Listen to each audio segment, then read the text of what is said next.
নুরুন নাহার আক্তার। আমি নাঙ্গলকোট থেকে আসছি। আমার বাচ্চা ও গার কাট করে থাকতো, আর হাত বা ও পা গুলো এভাবে একবারে নরম ছিল, এখন একটু শক্ত হয়েছে। মানে ওর মনে হয়েছে যে হাড্ডি ছিল না, হাত পাওয়ার মধ্যে শরীরের মধ্যে হাড্ডি হাতে ছিল না, লাগতো না, ও লেতার কত ছিল। এখন তো ধরেন আগের থেকে অনেকটা ভালো একটু আছে, শক্ত আলহামদুলিল্লাহ, হয়েছে। শক্ত হয়েছে।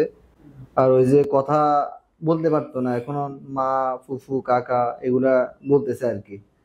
যাক, আর ওই ওর ঘাড়টা একটু বাঁকা ছিল, এখন আগের থেকে একটু সোজা একটু হয়েছে। সুস্থ হয়েছে। একেবারে ওই যে আপনার নরম ছিল শরীরটা, রাবারের মতো এরকম আর কি, মানে মনে হয় যে কোনো হাড্ডি ছিল না এরকম আর কি একটাই। এখন তো আগের থেকে অনেক ভালো আছে আলহামদুলিল্লাহ। আমরা জীবন হসপিটালে আসছি ডাক্তার ইমাম হোসেন স্যারকে। জি, আগে থেকে একটু ভালো আছে। এই নিয়ে 3 বার তিনবার, হয়েছে। হ্যাঁ। হ্যাঁ, একটু আছে, আগের থেকে একটু ভালো আছে। আগে কথা বলতো, মা বাবা বেশি ডাকতো, আর কিছুই তেমনটা ডাকতো না।